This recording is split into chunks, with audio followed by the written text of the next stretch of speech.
put out a video that will warm every American's heart. Y'all, Texas has had a rough week after Hurricane Harvey. President Trump and Melania visited again on Sunday to meet victims of the storm and help provide relief from the devastation. The president and First Lady met, took pictures, gave hugs, played with children, and helped serve lunch to those affected by the storm. After he left Texas, the president tweeted out this awesome compilation of his work there. You can see for yourself the incredible effect he had on the victims and heroes of this terrible storm. Astounding. President Trump truly is the people's president. It is sometimes in times of tragedy when the camaraderie, bravery, and unity of the American people come out, and President Trump definitely helped show that. Share this nice video out so everyone can see the strength of the American spirit.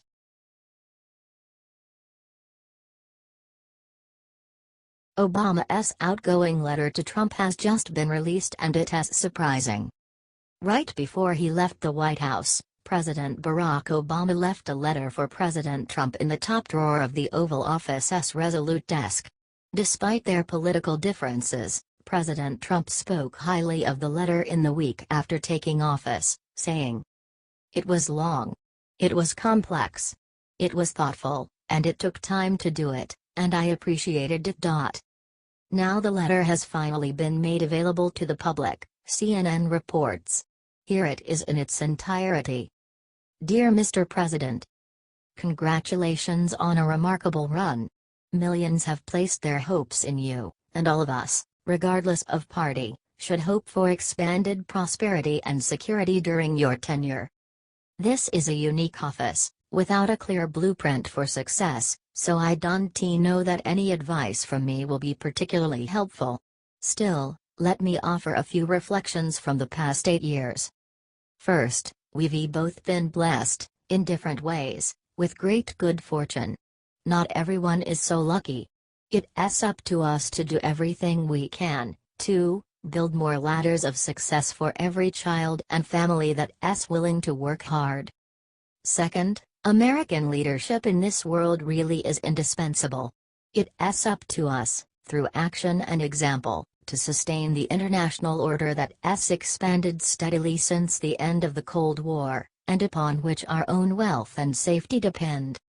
Third, we are just temporary occupants of this office. That makes us guardians of those democratic institutions and traditions like rule of law, separation of powers, equal protection and civil liberties that our forebears fought and bled for. Regardless of the push and pull of daily politics, it's up to us to leave those instruments of our democracy at least as strong as we found them. And finally, take time, in the rush of events and responsibilities, for friends and family. They'll get you through the inevitable rough patches. Michelle and I wish you and Melania the very best as you embark on this great adventure, and know that we stand ready to help in any ways which we can. Good luck and Godspeed. Bo. Wow. I have to admit, I think this time Obama did the right thing. It is a lovely letter, with good advice that the president seems to have taken to heart. Presidents have been writing letters to their replacements since George H.W. Bush, and Obama's letter to President Trump, a topic of much curiosity, has never been revealed until now. Height CNN.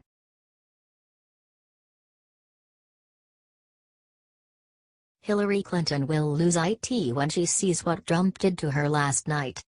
So maybe you all have heard about Hillary Clinton's new book What Happened, where she tries to figure out why she is not president.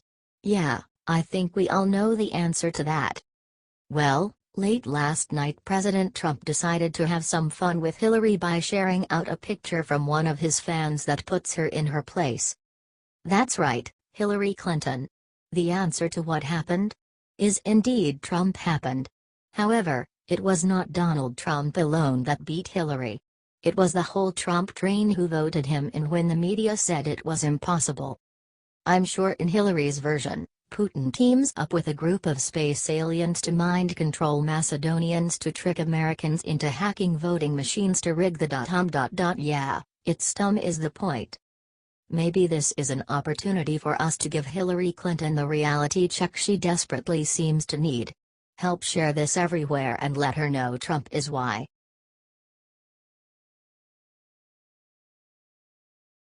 They did it. North Korea just detonated the secret weapon everyone hoped was fake. If it was not already bad enough that Kim Jong-un has nukes and intercontinental ballistic missiles, now you can add one more devastating weapon to his arsenal. It had been rumored earlier that North Korea was finalizing a new nuclear bomb that would put all their old bombs to shame. Well, it just happened. North Korea just detonated their new hydrogen bomb. The new bomb registered in a magnitude 6.1 earthquake and is said to be 10x as powerful as the last bomb they tested. Kim also used this as an opportunity to show off his new ranged missiles and their compatibility with his nuclear bombs when he loaded the new hydrogen bomb successfully into one of his long-ranged missiles. North Korea used this particular bomb as a big military propaganda piece as well. They even had a signing ceremony for Kim Jong-un. KCNA. Look, folks. It's sure fun to make fun of North Korea and their leader. However, this is a very serious situation. Kim Jong-un now has the power to wipe a major city like San Francisco off the map in a single blow. We need to stay vigilant and be ready for anything that may come our way. God bless you all.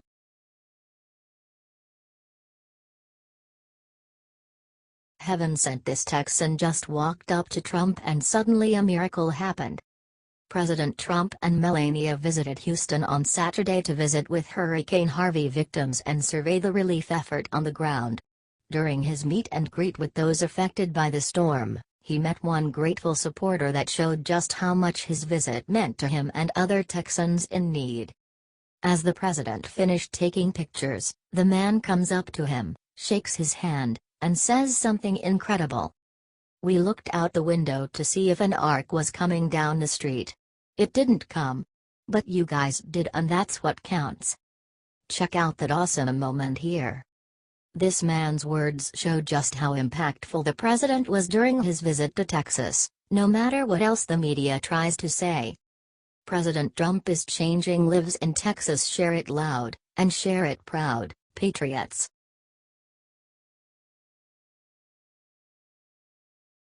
Amen. When Trump visited Texas church, one churchgoer said something that would bring tears to his eyes.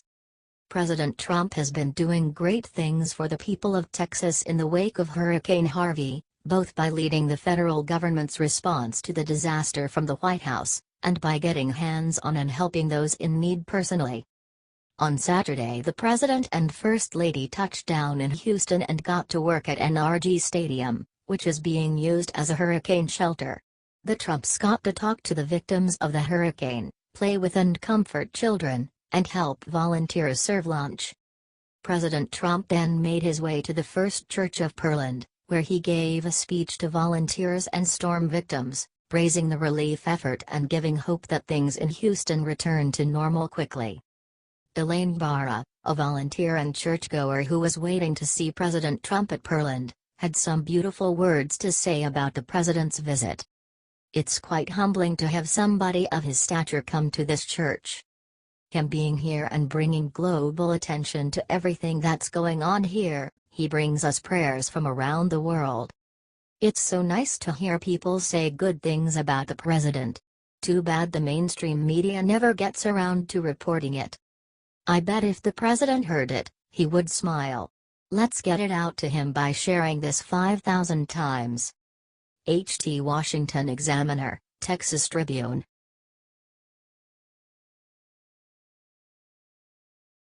Undeterred Melania Trump mocks her critics with this ingenious move. I now love our FLOTUS more than ever, yeah LL. On the POTUS and FLOTUS first trip to visit Texas in the aftermath of Hurricane Harvey, the media went overboard, criticizing and ridiculing her choice of footwear.